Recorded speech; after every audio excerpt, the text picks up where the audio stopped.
कराची की हल्की सर्दी में मौसम बहार को खुशामदीद कहने के लिए रंग बिरंगे फूलों की नुमाइश का आगाज हो गया।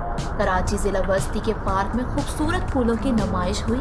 शानदार फूलों की नुमाइश और खूबसूरत मौसमी फूलों की आबियागी पर लोगों ने खुशगवार हैरत का इजहार किया। शहरी कहते हैं कराची का हर पार्क इसी तरह फूलों से सज जाए तो शहर खुशबू से महक जाए।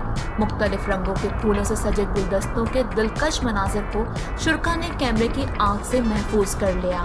नुमाइश में फूलों के साथ बच्चे भी महकते और चमकते रहे।